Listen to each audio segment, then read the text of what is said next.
Hello and welcome along to round 5 of the MSA Britpart British Cross Country Championship.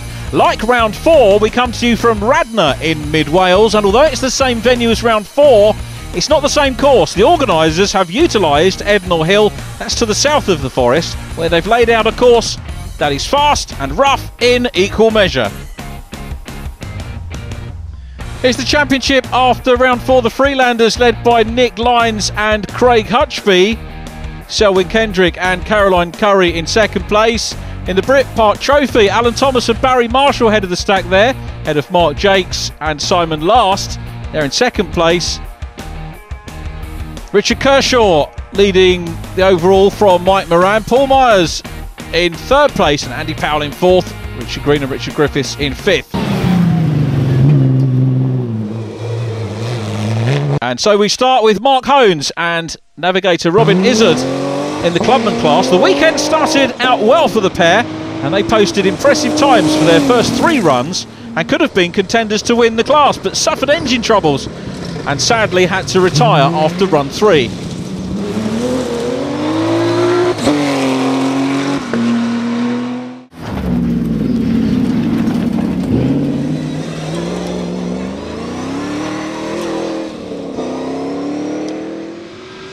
Also competing in the clubman class, the Bowler Wildcat of Andrew West and Mark Ferdinand. These cars have proven a great success in the competition this year.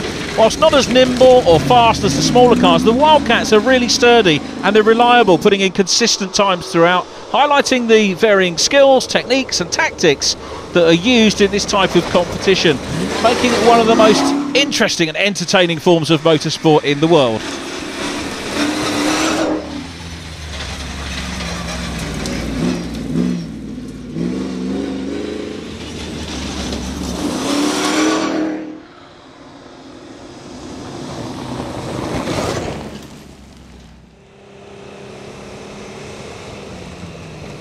The Race to Recovery boys were out again and competing hard, but even though Freelander Challenge leader Nick Lyons was a non-starter at this event, he's still the man to beat. Race to Recovery driver Charles Simcock now explains the aims of the team. Excellent. Now I see you've got Race to Recovery all over your car. Tell me a little bit about that. Well, Race to Recovery was conceived a couple of years back, and it's a bunch of war-wounded guys who got together, and I'm an ex-soldier myself and I helped out sort of slightly after they formed, but they wanted to sort of show that the injuries that they'd received, everything from single amputations all the way through to Tom, he's lost 2 legs and an arm, so he's a triple amputee, to show them that that wasn't going to affect them in the long run and they could in fact do something well beyond everyone's expectations. And the brilliant thing about motorsport and motor racing, it's a very level playing field. You know, you can get an automatic, a few adaptions, and all the rules and regulations with the FIA and stuff like that are actually very supportive of people with additional sort of injuries and disabilities. So they came together and started off in, I think, this car, and now we've got a number of Wildcats. I've raced the T4 race truck, which is a big 12-ton race truck. We've got 2 massive, great 20-ton T5 trucks, and we're all going together, which was always the aim, to go on the Dakar as a professional race team in 2013. And as part of that, we've got the professional race team, which is really important, where we go for sponsorship and that kind of stuff. But on the other side, we've got the charity, which raises funds for Help for Heroes, the Tedworth House project. So it's really important to the guys and to all the ex-soldiers that we actually do this for a good reason. So sponsorship pays for the racing and ourselves, and then money we raise through advocacy and texting and support, then that all goes to the charity.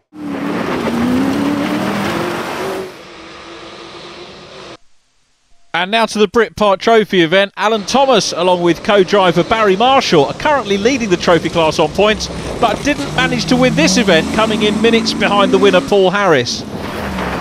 They're 48 points clear going into the final meeting, but anything can happen in this competition, and Mark Jakes and Paul Harris are still also in with a chance of taking the crown. Good weekend, and it's a birthday celebration for both of you. Yes, it was my birthday yesterday and mine today. 56, how are you? 52. So we had some cake last night and going for it, because it's our birthday, thought, sod it, we'll go for it. This is the first meeting where we haven't had any trauma yet, really. We've had punctures and drive shafts go and all sorts go on it. Gearbox went last one of the times, so touch wood. It's running okay at the moment. Yeah, a number of drivers we've spoken to have said that this is probably the best circuit they've driven on in maybe even a couple of years. Yeah, it is. It's very good. It's very fast in places, isn't it? And the rough stuff is quite quick as well, but it's very rough, but you can get a lick on down there. It's really good course. Bit technical, isn't it? Yeah, really good weekend. Yeah. Whoever laid the course out's done a really good job of it. Yeah. So Barry, you're sat in the passenger seat. Are you just hanging on, or do you actually help him go where he's meant to go? I think we're playing a good role together. I think it's teamwork. I can tell when he's listening, because he does take the line I'm suggesting, if you like, or the right gear. But he's very good. Yeah, it's a team effort. They're working as a good team today. Well, as we normally do, but it's getting better and better. Yeah. Excellent. So are we going to see you moving up to the main championship next year, do you think? We might have another year in this yet. Right. I'll try and win it first, because I don't think we can win it this year. Paul's going a bit quicker than us. I've tried to catch him, but he's got a far superior car. So we're trying our best. We're not hanging round. We're not far behind. But no, but he's just got that edge on us. So hopefully he'll go up to the British next year and we'll win this one next year. But there's always lads coming in, isn't there? So you have to take your chance on that. Richard Kershaw was the man to beat in this competition up until the last meeting, when he had to take maximums on the last 3 runs, seriously denting his championship hopes. And this meeting didn't go any better. Kershaw had to retire after 3 runs with engine problems. A championship win is still possible going into the final round, but it's left him with all the work to do. Hey Richard, another retirement. Yeah, unfortunately, more engine problems. It's a bit of deja vu. 5 weeks ago we had a problem with the engine and come back and another problem, but that's racing, one of them things. And now it completely turns the championship on its head, doesn't it? Yeah, I mean, the maths of it's just unknown until, the end of this event. I think if Ian has a strong finish, then it's game over. We can't catch him. If he doesn't finish, he's having problems, then Mike Moran's in a strong position and also others. So it's still wide open, and it's not over till the last event. So interesting as ever. Yeah, till the fat lady sings, as they say. So fingers crossed for a good shootout at the last round. Yeah, I mean, we'll go and race, and hopefully the car will be, get rebuilt, and we'll go and race, and even if we can't do it, we'll go and prove a point, and have a lot of fun. And it might actually be more fun knowing you can't do it and just be racing. So I know it's early days, but do you know what the engine problems are? No, I've no idea. It's a really tough course, this, on engines. It's a long uphill drag at very high revs at the end, and it's a newly rebuilt engine, and don't know. We'll have to leave it to the technicians at Milner to find out. I'm sure they're going to be really happy to taking it out again. Well, here's looking forward to seeing you at Walters Arena, and I hope you get the car back in one piece. Thank you very much. Greg Morris was on course for a top 6 finish, but on the last run of day 1 suffered a broken diff and had to take a maximum. Never one to be put off, Greg and co-driver Alistair Moore-Myers soldiered on, posting some impressive times on day 2 and finished in 8th place.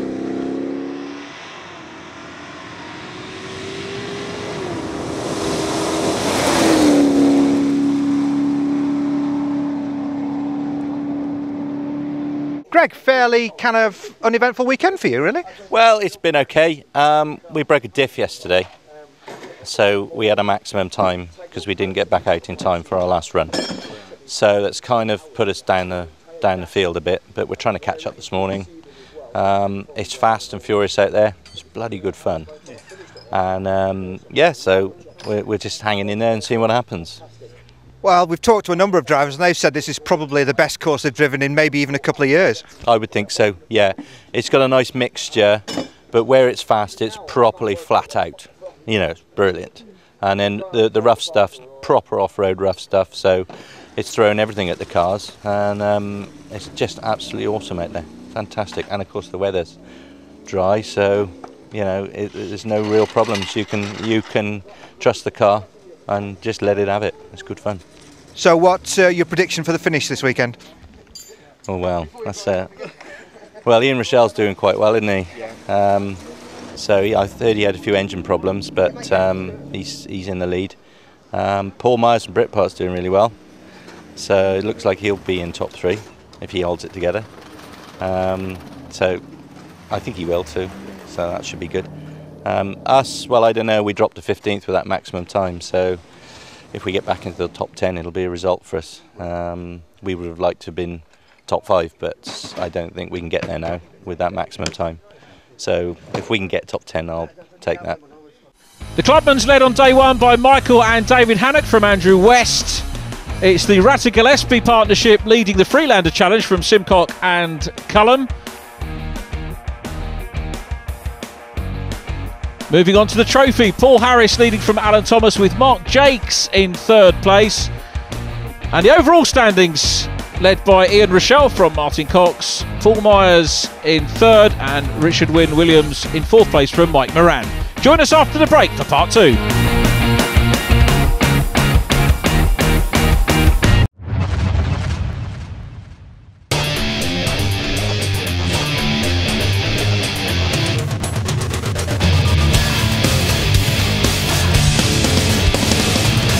Welcome to another episode of Racing No Filter. Joining me in sunny California, Bill Wood, and down in sunny Florida, Peter Keith. We're going to take a look at some of the products HPD has created for the 2012 Honda Civic, and specifically we're going to show you how to install an adjustable sway bar. Until then, folks out there, you take care. Want to keep up with all the racing action at the track? Well, download the new GoRacingTV iPhone and Android app. And remember to like us on Facebook and follow us on Twitter.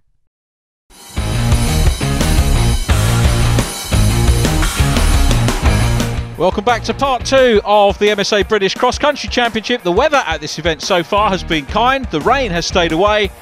And whilst that makes the course faster, the main problem has been dust clogging up the air filters. But a jet wash after each run seems to have cleared them out. And with only 4 retirements on day 1, we're ready for a full day of action here on day 2.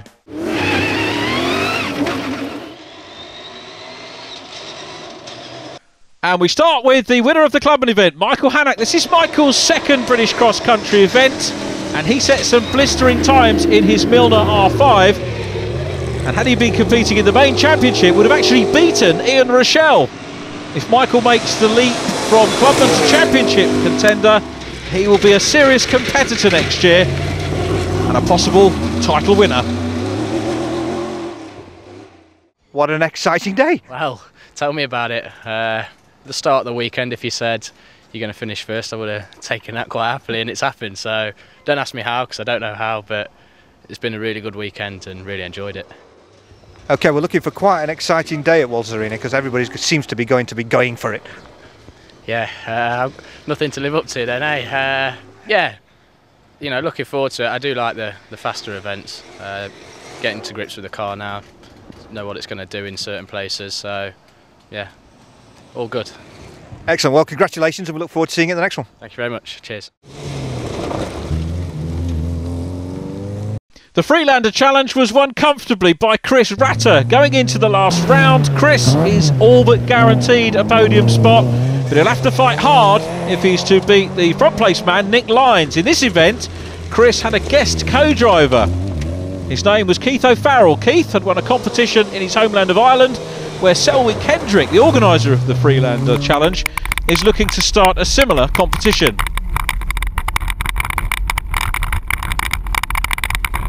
Okay, Chris, so you're going to be taking Keith round today? Yeah, we're going to have a run round, show him some of the sights of Wales, and you know, show him what the Freelanders can do, and have a bit of fun. That's the main object. And Keith, you're obviously looking forward to this. I am, yeah. I'm a motorsport fan for all my life, so it's great to get a spin and with a top driver, so I really enjoy that. So is this tempting you to maybe get your own car? I'd love to, yeah. I'm a winch challenge stuff at the minute, so this will be different. A bit of fast-paced stuff maybe. I don't know if Selwyn gets it going in Ireland maybe. Paul Harris took the win in the trophy class in his GSR Maxi Light. Paul has won every round apart from the first this year, but he's still lying third in the points. But he is only 13 points behind the second place man, Mark Jakes. So that will all be decided in the final meeting at Walters Arena.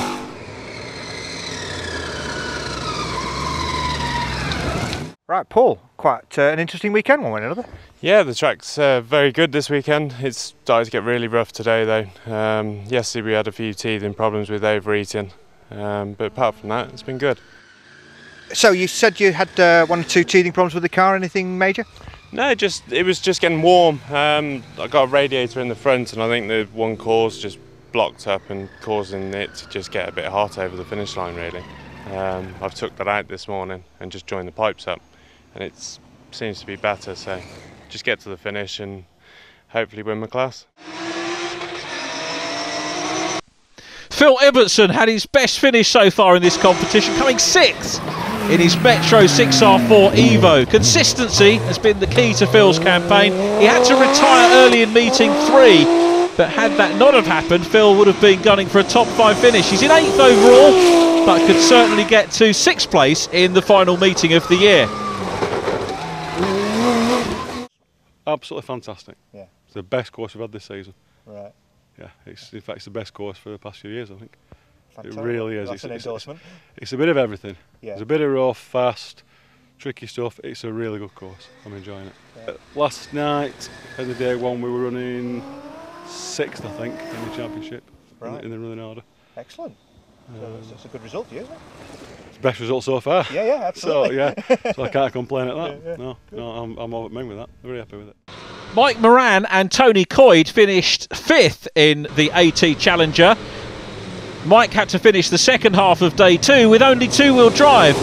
But the 5th place finish and the retirement of Richard Kershaw means that Mike goes into the final round in 1st place. But there are at least 4 other drivers snapping at his heels. It's going to be a close fought battle in the final round. You seem to be doing the last runs without 4-wheel drive, is that right? That's right. You caught me earlier on today and I had a few mechanical maladies where we had to remove the front prop shaft. So we did it in 2-wheel drive, very entertaining, felt very Roger Clarkish. We did some of the absolutely fantastic power slides up and down the course, a big grin on my face. We only lost about 15 seconds a run, what was a big advantage. I thought we'd lose about 30 to 45 seconds, yeah. Yeah, and a pretty good result after all of that. Well, I hope so, yeah. You know, it's a... if I'd learnt how to count when I was at school, I might even be able to say I'm leading the championship overall at the moment. So we'll just see. What? Not bad for an old bloke with an old diesel car, is it, really? Paul Myers was 4th at this meeting, but he lies 2nd overall, 17 points behind Mike Moran. Reliability has been key to Paul's progress throughout the competition. His Land Rover 100 hasn't put a wheel wrong. Combined with very careful, consistent driving from Paul himself, he's in a great position to take the championship at Walters Arena. All right, Paul, podium spot in the championship. Yes, delighted. We've had a couple of really good results. So 4th overall today. And that's put us up to 3rd in the championship, yeah. So that makes for an exciting finish to the year, doesn't it? It certainly does, yeah. Walters Arena, it's going to be really fast, bumpy, and yes, all to play for. We haven't had a bad result yet this year, so with a dropped round, it's going to be interesting to see where we finish. Yeah, everybody's been trying to do the maths and nobody can quite work it out at the moment, but it looks like we're going to have a 4 or 5 way shootout at the final round. Yeah, it's going to be interesting. After a shaky start in meeting 1, Richard Wynne Williams has been making steady progress throughout the competition. He's become more and more accustomed with his new AT Peugeot 206 in each round and had his best finish so far, coming 3rd. A top 6 finish in the overall championship isn't out of his reach this year. Richard, 3rd in the championship, been unexpected? Yeah, it is, yeah. We had a really good day. Car's gone well. Great weekend. You seem to be pushing really hard out there at points. Yeah, I think we're getting used to the car now and it's been really good. Now, next meeting's at Walters Arena. Have you raced there before? I have, yeah, 2 years ago. So I quite like it there. So as long as the weather's okay, should be good. Oh, well, that's a big question, isn't it? And also, people say it's a bit of a car breaker as well. It is, yeah. We did a lot of tyres there last time, so we've got a lot of tyres ready to go. So we'll see. Martin Cox also had his best finish so far in the competition, coming 2nd. Martin's season has been a little up and down, to say the least, after his new Peugeot wasn't ready in time.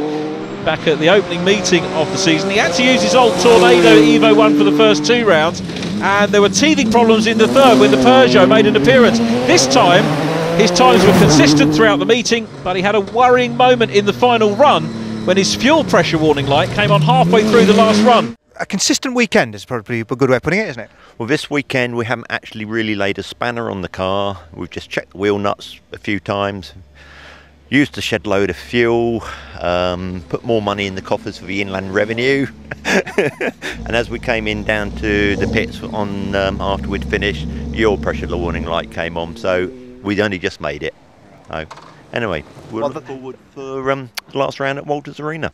And it was last year's champion, Rochelle, who took the top spot at this meeting. Rochelle taking an early lead despite a problem with a damaged seal, which meant the oil was leaking into the engine. He held on throughout the weekend. The retirement of Richard Kershaw no doubt took the pressure off a little, but Rochelle, along with co-driver Chris Hammond, now lies third place in the overall championship. Okay, Ian, looks like the day's worked out okay.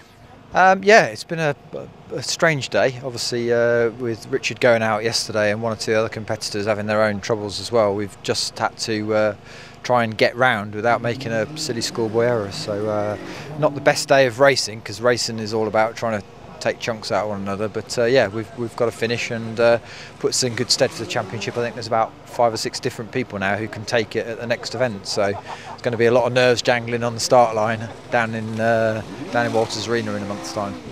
Well, that's the way we want it. Are you optimistic for that? We've got to get a reasonable finish, and as you know, in motorsport it's very, very cruel, and just when you take a deep breath and you think that everything's okay, it'll kick you. So optimistic, yeah, we're always going to go into it optimistic. We're always going to try our hardest, but an awful lot of work to do, and there's an awful lot of people who will be trying to take that crown, so it's going to be a good weekend. And this was a good weekend. In the Clubmans, it was Michael and David Hannock who took the overall honours, from Andrew West and Mark Ferdinand in second. The Freelanders won by the pairing of Ratta and Gillespie from Simcock and Cullum. The trophy, Paul Harris and Claire Harris taking the honours from Alan Thomas and Barry Marshall, with Mark Jakes and Simon last in third position. And Ian Rochelle the winner, alongside him Chris Hammond. Martin Cox second, with Paul Carson, Richard Wynne-Williams and Ian Jones following them. The points are like this: the Freelanders led by Nick Lyons and Craig Hutchby from Chris Ratta in second place and Selwyn Kendrick third. The trophy, Alan Thomas and Barry Marshall atop of Mark Jakes and Simon last. And Mike Moran leading the points from Paul Myers and Ian Rochelle third. Andy Powell fourth, Richard Kershaw in fifth. And so we leave the glorious sunshine of Radnor. This course has, of course, as you've heard, been one of the best of this year, if not many years. And going into the final round, the competition has never been so close, with at least 4 competitors all in a position to take the top spot. And the final meeting takes place at Walters Arena in October. That is a renowned car killer of a course. It's going to be, to say the least, an interesting event. Join us next time when you can catch all the action from the final of the 2012 MSA Britpart British Cross Country Championship.